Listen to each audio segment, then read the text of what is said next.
여러분 안녕히 주무셨습니까? 참 좋은 아침입니다.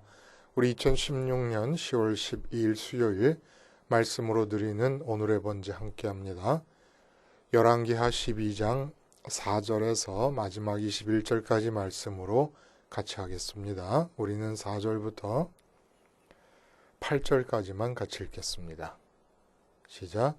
요아스가 제사장들에게 이르되 여호와의 성전에 거룩하게 하여 드리는 모든 은 곧 사람이 통용하는 은이나 각 사람의 몸값으로 드리는 은이나 자원하여 여호와의 성전에 드리는 모든 은을 제사장들이 각각 아는 자에게서 받아들여 성전의 어느 곳이든지 파손된 것을 보거든 그것으로 수리하라 하였으나 요아스 왕 제23년에 이르도록 제사장들이 성전에 파손한 데를 수리하지 아니하였는지라. 요아스 왕이 대제사장 여호야다와 제사장들을 불러 이르되 너희가 어찌하여 성전에 파손한 데를 수리하지 아니하였느냐.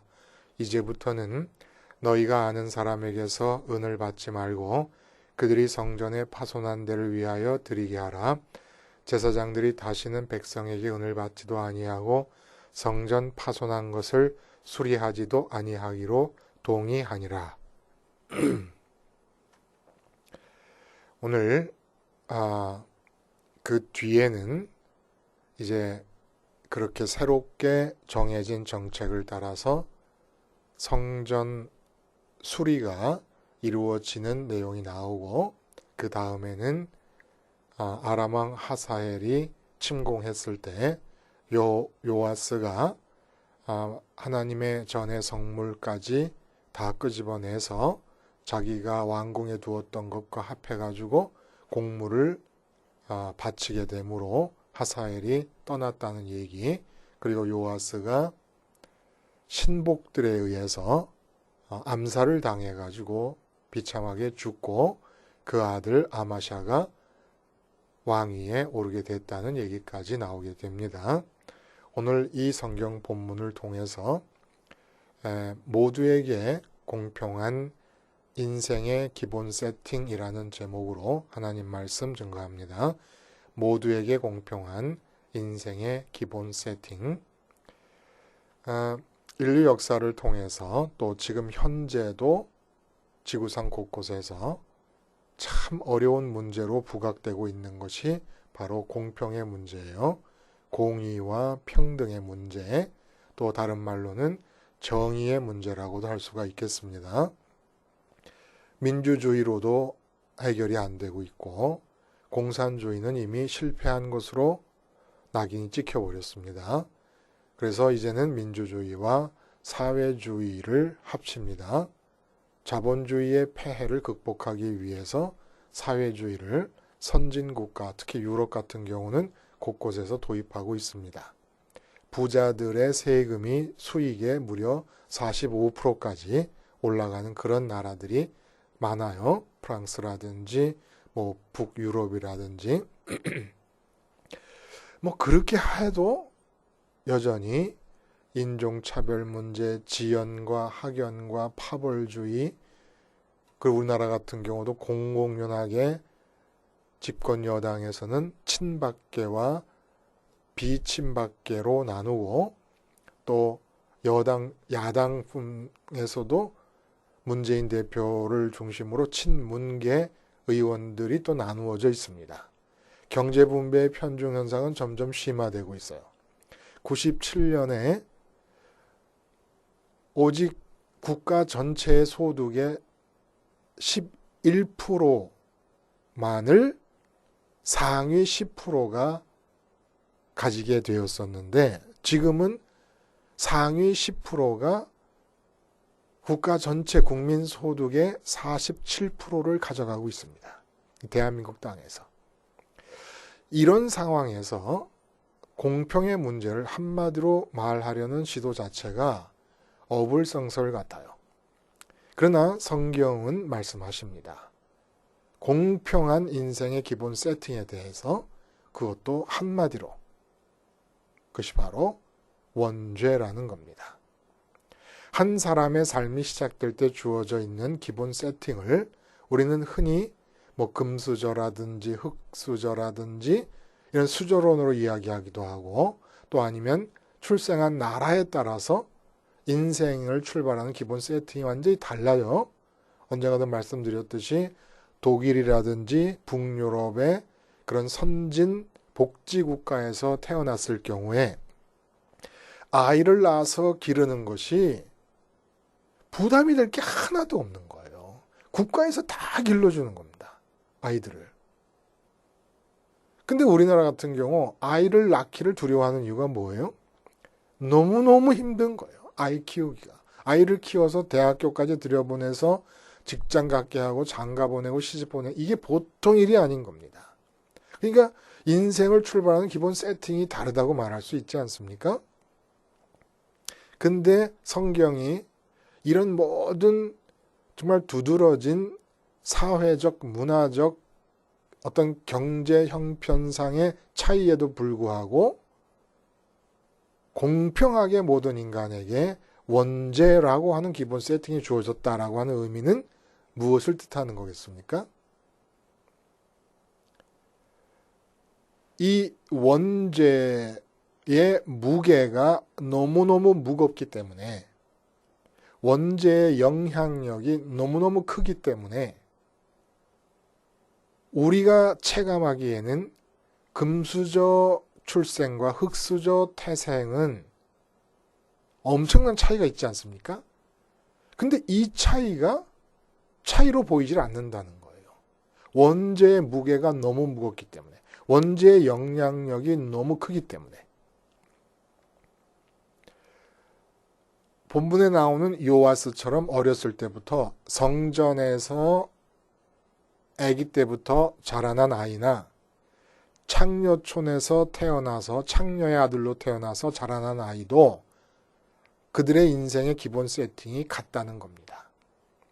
성전에서 자란 아이와 창녀촌에서 태어나 자란 아이의 사회적 차이가, 교육적 차이, 문화적 차이가 얼마나 어마어마합니까? 그러나 이 어마어마한 차이가 티끌에 불과할 정도로 원죄라고 하는 것이 크다는 겁니다. 무겁다는 겁니다. 어마어마하게. 100kg이 무거워요. 우리가 들지 못해요. 그러나 수만 톤급의 배와 비교를 할 때 100kg은 무게로 칠 수가 없는 거 아니겠습니까? 그러니까 100kg의 차이를 가지고 수만 톤, 수십만 톤의 배를 옆에 두고서 이 100kg 차이가 차이다라고 말할 여지가 없다는 얘기입니다. 그만큼 원죄라는 게 대단하다는 거예요. 그래서 이제는 인생은 도대체 뭐냐? 서울대 졸업생도 초등학교 졸업이 다인, 학력의 다인 그런 사람도 별 차이가 없어요. 그럼 차이가 어디서 벌어지느냐? 하나님의 관점을 얘기하는 겁니다. 하나님 보실 때는 주어져 있는 기본 세팅인 원죄라고 하는 것에 대해서 어떻게 대처하고 있느냐라고 하는 것이 인생을 결정하고, 올바로 원죄에 대해 대처를 하면 인생은 초등학교만 졸업했어도 서울대를 졸업한 사람이 상상도 하지 못하는 생을 살게 됩니다. 하나님에 의해서 저절로 이루어지는 삶을 삽니다. 서울대생이 높아지고 많이 가지려고 땀과 수고로 인생의 시간들을 채워나갈 때 초등학교만 졸업한 이 사람이 원죄에 대한 대처 방식이 올바르고 합당함에 따라서 하나님께서 허락하시는 저절로의 삶을 통하여 낙원의 삶을 살 수 있다는 겁니다. 그리고 이 원죄의 특징은 뭐냐 하면은 우리가 육체를 입고 사는 동안에 원죄는 제거되지 않습니다. 오직 원죄는 그 영향력을 억제시킬 수 있을 뿐입니다. 그래서 대북제제 하지만 김정은이가 자꾸 핵 도발을 하니까 사실 대북제재가 급한 게 아니에요. 원죄 제재가 시급한 일입니다. 대통령과 정치인들과 국회의원들 중에 10분의 1만 자기 속에 있는 원죄 제재에 있는 힘을 다하고 박차를 가하면 하나님께서 대북 문제, 이북 문제 정도는 이건 저절로 해결이 될 수 있을 거라고 저는 믿어요. 또 이거 믿는 게 신앙이지 이거 안 믿으면 신앙을 못하러 신앙이라고 말할 필요가 있겠습니까? 응? 그래서 이제 인생의 과제는 내가 흙수저로 태어나면 어때요? 저도 흙수저로 태어난 셈이지요. 똑같죠. 뭐 지금도 제 아들을 흙수저로 태어나게 만든 장본인이기도 합니다. 뭐 집에 돈이 있어야지요. 예? 그러나 그것이 하나님이 우리에게 불공평하게 섭리하시는 것이 아니라는 얘기예요. 재벌들도 똑같이 원죄를 기본 세팅으로 하고 있는데 그 원죄의 무게가 얼마나 무겁냐면은 재벌의 그 재산이 사실은 아무것도 아닌 것으로 만들어버릴 만큼 무거운 거라는 겁니다. 그러니까 나는 얼른 돈 벌 생각하지 말고 돈 많이 벌겠다고 소원하고 있지 말고 그리고 돈 못 벌었다고 절망하지 말고 그에게도 재벌에게도 주어져 있고 내게도 주어져 있는 기본 세팅인 원죄에 대해서 올바로 대처하는 길을 찾아내면 된다는 거예요. 이 원죄가 뭡니까, 여러분? 원죄. 마음의 공백에서부터 출발을 합니다. 하나님께서 그렇게 지으신 거예요. 하나님이 인간 안으로 들어가서 인간과 연합하여 삶을 사시기 위해서. 그 마음의 공백이 무엇으로 채워집니까? 내게 만족을 줄 수 있다고 믿어지고 기쁨을 줄 수 있다고 믿어지는 것들에 의해서 마음이 채워집니다. 그 마음의 지성소에 그걸 들여놓으면 마음의 성소에 떡상이 있었던 것처럼 성소에서 이제 그 지성소에 들여놓은 것을 실제로 손에 쥘으로써 배부르려고 하면서 사는 게 인간이에요. 근데 타락하고 나서 하나님으로 지성소, 하나님의 이름을 지성소에 담고 마음의 성소에 하나님과의 교제와 하나님과의 친해짐을 통해서 하나님으로 배불러야 될 것이 타락 이후에는 어떻게 됩니까? 이 공백, 마음의 공백이 하나님을 잃으면서 여전히 흡입력은 남아있는 상태에서 세상을 향하게 됩니다. 이 세상을 향하는 마음의 흡입력, 이게 바로 원죄의 성향입니다. 원죄의 힘이고 자꾸 세상 것을 빨아들이려고 하는 이 힘, 이것을 억제하면 이것은 육체로 살고 있는 동안에 육체로 살고 있다는 건 세상과 접하고 있다는 거 아닙니까? 세상과 접하고 있는 한 사라지지 않습니다. 억제될 수 있을 뿐입니다. 자, 오늘 본문이 바로 한마디로도 원죄에 관한 얘기를 하고 있지 않지만 이 내용을 말씀해주고 계신다는 거예요. 요아스가 갓난아기 때부터 성전으로 와서 자랐다 라고 하는 것은 다른 세상 것이 이 아기에게 가르쳐지고 그 마음에 주입되어 들어올 틈이 없었음을 말해주는 거예요. 근데 그렇게 자란 아기가 왜 산당을 남겨두었을까? 라는 의문에 대해서 우리가 어저께 함께 살펴봤습니다. 하나님 살아계심을 감당해내기가 어려운 거예요. 하나님 살아계심이 껄끄러운 겁니다. 내 판단, 내 생각, 내 계획, 내 소원을 마음껏 주창하고 싶습니다. 근데 하나님 앞에 서면 아무것도 생각할 수 없고 주장할 수 없고 소원할 수 없습니다. 하나님께서 주시는 대로 받을 수밖에 없다는 거예요. 그래서 산당이 번성하게 됐습니다. 요아스가 어렸을 때부터 성전에 와서 자랐다는 얘기는 무슨 얘기냐면 그 장을 우리가 해석할 때는 비유적으로 해석한 거예요. 어떻게 비유적으로? 십자가 복음을 받아들였을 때 나타나는 일이 무엇이냐라는 겁니다. 날마다 죽는다라는 얘기는 날마다 태어난다는 얘기 아닙니까? 날마다 다시 태어난다는 얘기예요. 날마다 태어나가지고 십자가에서 죽어서 다시 태어난 사람이 처음으로 맞이하는 게 누구예요? 하늘에 계신 하나님입니다. 주님 따라 하늘에 올라가게 되니까. 하나님 만나고 나서 세상을 향해 나가는 거예요. 그렇게 날마다 죽는다라는 말이 날마다 태어난다는 말이고 십자가에서 죽어서 주님의 부활과 함께 다시 태어난 자들은 그 사이에 세상이 없고 가족도 없고 세상의 가치에 눈뜨기 전에 하나님을 먼저 만나고 하나님으로 만족한 상태에서 세상으로 나간다라는 것에 대한 비유였어요. 그러나 실제 상황으로 가보면 성전에서 갓난아기 때부터 자란 요아스에게도 기본 세팅은 원죄였다는 겁니다. 산당을 그대로 남겨뒀다는 얘기는 단지 요아스가 산당을 남겨두었다는 것에 문제가 있는 것이 아니라 백성들이 산당에 가서 제사를 드렸다는 데 문제가 있는 거 아닙니까? 이 점이 바로 원죄의 영향력에 대해서 제대로 대처하지 못하고 있고 원죄의 영향력을 억제시키지 못한 결과로 나타났다는 것을 말씀해 주고 있는 겁니다. 그럼 왜 원죄의 영향력을 억제시키지 못한 것일까? 선민이 아닌 다른 민족에게서는 원죄의 영향력은 억제시킬 방법이 없는 겁니다. 근데 선민에게는 하나님께서 비선민의 사회와 나라와 달리 이 원죄의 영향력을 억제시킬 수 있는 방법을 주신 거예요. 그게 뭐냐면 바로 오늘 성전에 대한 얘기가 나오잖아요. 성전 보수에 대한 이야기. 이 성전 보수에 대한 이야기를 통해서 어떻게 우리가 원죄의 영향력을 억제시키고 에덴에서처럼 저절로 되어지는 삶을 살 수가 있을 것인가? 내가 애를 써서 수고와 땀으로 채워가면서 살아가는 것이 아니라 저절로 사라지는 삶을 살 수 있을 것인가? 라는 걸 가르쳐주고 계십니다. 어떻게 해야 됩니까?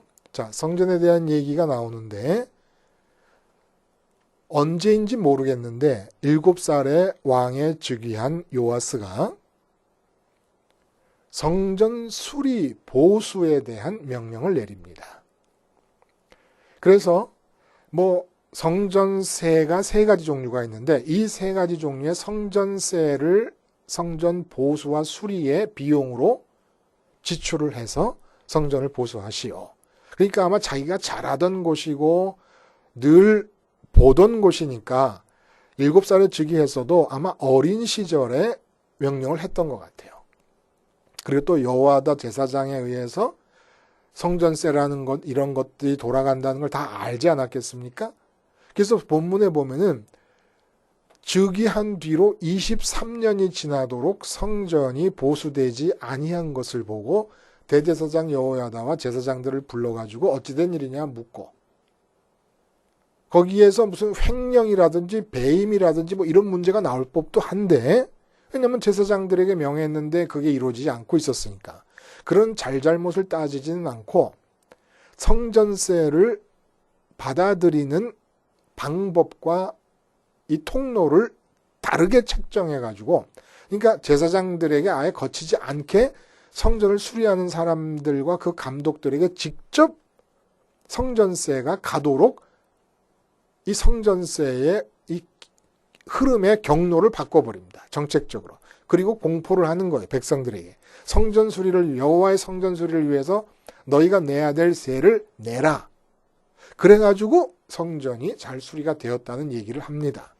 자, 이 얘기를 우리는 언뜻 보면은 요아스의 공적으로 생각할 수가 있어요. 그러나 그게 아니라는 겁니다. 지금 하나님께서 이 말씀을 통해 우리에게 가르쳐 주시려는 메시지의 어떤 강조점은 어디에 있느냐 하면은 요아스가 자기 자신 속에 있는 원죄의 영향력에 지배될 수밖에 없었던 이유를 그리고 백성들이 마찬가지로 원죄의 지배되어서 산당에서 제사를 드리게 될 수밖에 없었던 이유를 얘기해 주시는 거예요. 제사장들이 성전을 보수하도록 할 때 제사장들이 직접 나가서 성전세를 받아왔습니다. 이 뜻하는 바가 뭐예요? 성전세는 앞에 부분의 성경 어디를 봐도 제사장들이 돌아다니면서 본문에 보니까 아는 사람에게 성전세를 받았다. 그러니까 전혀 낯이 익지 않은 사람, 전혀 모르는 사람에게 가서 성전세 내라고 하기가 민망하니까 아는 사람들에게 가서 성전세를 받아왔던 것 같아요. 이게 뜻하는 바는 원래 제사장과 레위인들은 백성들이 성전을 내는 11조로 생활을 하게 되어 있습니다. 레위인들에게 11조를 드리면 레위인들이 자기들이 받은 11조를 또 제사장들에게 줍니다. 그래서 살게 되어 있었어요. 그런데 제사장들이 직접 나가서 성전세를 걷어다가 왔는데 당장 제사장들이 먹고 살 게 아무것도 없는 거예요. 성전에서 일하는 레위인들하고 제사장들이 먹고 살 게 아무것도 없습니다. 그러니까 성전세를 받아가 성전을 수리할 수가 없는 상황이 되어버렸어요. 이것이 뜻하는 바가 뭡니까? 분명히 왕 즉위식 때 바알 신전을 파괴하고 여호와의 성전에서 즉위식을 해서 모든 백성이 좋아했지만 그 뒤로 백성들 그 누구도 여호와의 성전을 생활화한 사람이 없다는 겁니다. 11조를 낼 수 있는 마음은 어떤 마음? 11조가 보통 큰 겁니까? 그것도 어떤 마음이라 그걸 그 내 재산 중에 10분의 1을 소득 중에 10분의 1을 떼어서 거기다 바칠 수가 있습니까? 거기에 하나님이 살아계신다고 믿을 때 그리고 그 하나님의 살아계심이 내가 좋게 느껴질 때 내 인생을 하나님의 살아계심에 걸고 싶을 때 11조를 낼 수 있는 거예요. 그렇지 않으면 11조를 낼 수가 없지요. 그러니까 성전이 즉위식 이후에 백성들의 삶에서 생활화되지 못하고 거의 사장되다시피 한 겁니다. 그걸 알 수 있는 것은 또 왕이 언제인지는 모르겠지만 성경의 뉘앙스로는 엄청 긴 세월이 흐른 거예요. 즉위 23년째가 돼서야 요아스 왕이 이거 왜 성전을 수리 안 하고 있어? 이러고 본 겁니다. 다시 말하면 왕도 여호와의 성전을 생활화하고 있지 않았던 겁니다. 왕이 생활화했으면 백성들도 따라 했겠지요. 절기를 따라 제사를 드리고 또 마음에서 자원할 때마다 제사를 드리고 번제를 드리고 화목제를 드리고 속죄제를 드리고 속건제를 드리고 그랬으면 다 제사장의 몫이 있는 거예요. 그리고 늘 그렇게 성전을 생활화했으면은 성전 수리가 이렇게 오랜 시간이 지나도록 안 되고 있다는 사실을 이제 깜짝 놀라서 깨달을 수가 없죠. 그러니까 요아스는 여호와의 성전을 자기가 자란 환경적 문화적 차원에서 생각하고 국가의 정책적 차원에서 생각했지 그걸 생활화하려는 마음을 갖지 않았던 겁니다. 백성들도 마찬가지. 그 결과가 산당 제사를 좋아하게 된 거예요. 산당 제사. 여호와의 성전을 생활화했다면 말씀이 들어있는 지성소와 내 마음의 지성소를 비교해 봅니다. 말씀하시는 하나님이 내 마음의 지성소에 들어와야 돼요. 하나님만이 내 만족과 기쁨의 이유가 돼야 되는데 지금 내 마음에는 돈이 들어와 있고 자식이 들어와 있고 권력이 들어와 있고 내 건강이 무병장수가 들어와 있습니다. 그래서 그 상태를 번제단에서 죽여야 되는 거예요. 이게 바로 원죄의 영향력을 억제할 수 있는 힘이에요. 이런다고 원죄의 그 힘 자체가 제거되는 게 아니에요. 육체를 입고 있는 동안 세상을 접하는 동안은 끊임없이 우리의 마음은 육체를 접하는 세상에서 마음의 지성소에 들여놓을 것들을 찾습니다. 이걸 얻으면 기뻐. 이걸 얻으면 만족하지 않겠어? 강력한 사탄의 설교예요. 돈을 가지면 행복할 수 있다. 돈을 가지면 기쁠 수 있다. 자식이 서울대 가면 기쁠 수 있다. 권력을 지면 행복할 수 있다. 인생이 성공한 것이다. 강력한 사탄의 설교에 설득되어서 끊임없이 이 세상에 있는 것들을, 이 세상의 가치들을 향하여 흡입해 들으려고 하는 이 흡입력이 원죄라는 거예요. 원죄의 영향력이라는 겁니다. 이렇게 될 때 상실하는 것은 하나님에 의해서 저절로 사라지는 삶, 더 근본적이고 궁극적으로는 하나님 자신을 잃어버리고 하나님의 살아계심을 잃어버리는 거예요. 하나님의 살아계심을 잃어버리는 것이기 때문에 재벌과 가난뱅이의 차이가 안 느껴질 정도로 원죄라고 하는 것이 크고 무거운 거라는 겁니다. 거지의 형편에서라도 원죄의 영향력을 성전 생활화를 통하여 억제할 수 있다면 하나님에 의해서 저절로 이루어지는 삶을 통해 에덴으로 삶이 완성이 될 것이지만 돈이 산처럼 쌓이는 재벌의 삶이라도 원죄의 영향력과 그 지배력 하에 있게 되면 돈 많이 쌓아두고 지옥을 살게 되는 겁니다. 그래서 오늘 본문에 그 예를 든 거예요. 아람 왕 하사엘이 북왕국 이스라엘뿐만 아니라 남왕국까지 침공을 합니다. 이때 요아스가 여호와의 성전에 드려졌던 성물과 자기 왕궁에 모아뒀던 성물, 자기의 앞에 선 왕들이 모아뒀던 모든 금까지 다 모아가지고 아람 왕 이방 왕 하사엘에게 다 조공으로 공물로 바침으로써 하사엘이 본국으로 돌아갔다는 얘기가 나오는 거예요. 침공받아 멸망당할 수밖에 없는 이런 생의 문제를 금을 모아서 자기가 해결을 합니다. 근데 여러분, 열왕기하 7장에 어떤 일이 있었습니까? 북왕국에 아람 왕이 쳐들어왔고 사마리아를 포위했습니다. 이때 4명의 나병 환자들이 아람 진영에 갔을 때 아람 진영 사람이 아무도 없었잖아요. 왜 그랬다고요? 하나님께서 큰 군대의 발자국 소리가 이들에게 들리게 함으로써 이들이 다 모든 물자를 다 남겨두고 다 도망가 버렸습니다. 자, 이 두 아람의 침공의 경우를 비교해 보는 거예요. 7장에 나오는 북왕국의 침공 엘리사가 자기 마음에서 원죄의 영향력을 억제하고 있었습니다. 엘리사를 보시고 이 침공의 문제가 저절로 해결되게 해주십니다. 반면에 요아스는 성전에서 자랐음에도 불구하고 성전에서 가르침이 주어지기 이전의 기본 세팅인 원죄에 대해서 성전 생활화, 성전을 보수할 것이 아니라 보수 안 해도 돼요. 다 허물어도 상관없어요. 성전의 기본 설계와 구성이 갖는 의미를 생활화하면 되는 것입니다. 그런 생활화를 통해서 만약에 원죄 영향력을 제어했다면 이 아람의 침공의 문제는, 하사엘의 침공의 문제는 앞장에서 엘리사의 때와 마찬가지로 저절로 이루어졌을 것이에요. 근데 자기가 힘들게 모았던 모든 금과 여호와의 성전에 모아뒀던 성물의 금까지 다 모아가지고 바침으로써 이 문제를 해결해 나갑니다. 그러나 영원한 해결도 아니에요. 그렇게 하고 나서 자기는 자기가 믿고 자기를 따르던 측근 신복들에 의해서 암살을 당하고 자기 아들이 왕의 자리에 올라서게 되는 겁니다.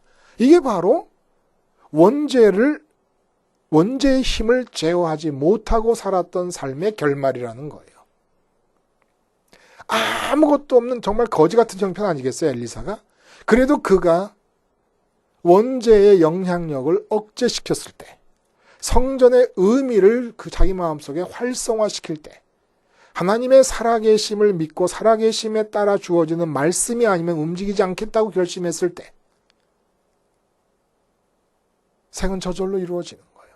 반면에 요아스, 이렇게 힘들게 살고 이렇게 배반을 당해서 죽음을 당하게 됩니다.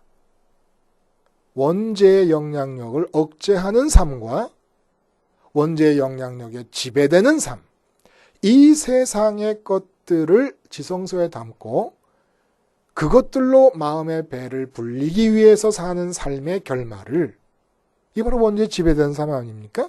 이 보여주시는 거라는 겁니다. 내가 가난합니까? 나는 흙수저 출생입니까? 나는 왜 대한민국에서 태어났는가 싶은 마음이 듭니까? 아무 상관이 없습니다. 이북에서 난리를 치고 일본이 잡아먹으려고 애를 쓰고, 독도, 중국은 또 어선들이 떼거지로 몰려와가지고 난리가 납니다. 이 모든 상황, 내 개인적으로도 그렇고 다 기본 세팅은 원죄예요. 원죄에 대해서, 원죄의 영향력을 죽이기 위해 오늘도 우리가 십자가를 생활화할 수만 있다면 우리의 생은 하나님에 의해서 저절로 이루어져 갈 것이고, 엘리사 한 사람이 원죄의 영향력을 억제함으로써 그 무지막지한 아람의 침공이 자동적으로 해체돼 버린 것 같은 일도 얼마든지 우리 나라, 우리 사회에 일어날 수 있지 않겠습니까? 기도하시겠습니다. 하나님 아버지, 따져보면 부족하다 못해 억울한 심정까지 들기도 하는 형편이지만 오늘도 십자가 아래서 주님과 함께 죽고 부활하여 승천하신 주님 따라 올라가면서 단지 원죄의 영향력을 억제하는 데만 총력을 기울이겠습니다. 하나님에 의해서 저절로 사라지는 삶을 통해 에덴이 맛보아지는 하루가 되게 해 주시옵소서. 예수님의 이름으로 기도하옵나이다. 아멘.